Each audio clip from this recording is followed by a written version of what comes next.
Thursday வந்து திருச்செந்தூர் போறோம் அப்படின்னு சொல்லியிருந்தேன் இல்லையா? அதோட கன்டினியூஷன் தாங்க இது. நைட் டிராவலிங் சூப்பரா இருந்துச்சு. திருச்செந்தூர் மண்ல கால வைக்கிறதுக்கு வெள்ளிக்கிழமை காலை 4 மணிக்கு திருச்செந்தூர் போய் ரீச் ஆயிட்டோம். ரூம்ல போய் லக்கேஜ்லாம் வச்சுட்டு, குழந்தைங்கள கூட்டிட்டு, மொட்டைய போட்டுட்டு, அதுக்கப்புறம் நெத்தியில பட்டைய போட்டுட்டு, அதுக்கப்புறம் சாமிய பார்க்கறதுக்கு ரெடியா நிக்கிறோம். குழந்தைங்க வந்து வாட்டர்மெலன் கேட்டாங்க அப்படின்னு சொல்லி வாட்டர்மெலன் வாங்கி குடுத்தாச்சு. 2 பேரும் சண்டைய போட்டு கீழ போட்டு ஒரு வழியா சாப்பிட்டு முடிச்சுட்டாங்க. முருகனுக்கு ஒரு மொட்டைய போடு அப்படின்னு சொல்லி நானும் மொட்டைய போட்டேன். ஆல்ரெடி நான் மொட்டை போட்டிருந்தேன். மாரியம்மன் கோயிலுக்கு ஒரு வேண்டுதல் இருந்துச்சு. அதுக்காக மொட்டைய போட்டிருந்தேன். இப்போ வந்து திருச்செந்தூர் முருகருக்கும் மொட்டைய போட்டாச்சு. மொட்டைய போட்டு பட்டைய போட்டு சாமிய பார்க்க கிளம்பியாச்சு. செம்ம கூட்டங்க. காலையில வந்து சாமிய பார்க்கறதுக்கு 8 மணிக்கு லைன்ல நின்னோம். பட் சாமிய பார்த்துட்டு வெளிய வரும்போது கரெக்ட்டா 1 மணி ஆயிடுச்சுங்க.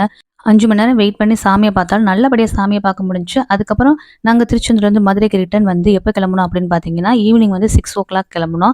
எங்களுக்கு வந்து செக் அவுட் டைம் வந்து 6:00 சொன்னாங்க. 6:00 தாண்டி நம்ம ஸ்டே பண்ணோம்னா எக்ஸ்ட்ரா 500 பே பண்ணணும் அப்படின்னு சொன்னாங்க. எதுக்கு தேவையில்லாத செலவு அப்படின்னு சொல்லி 6 மணிக்கு கிளம்பியாச்சு. வரும்போது செம்ம மழைங்க.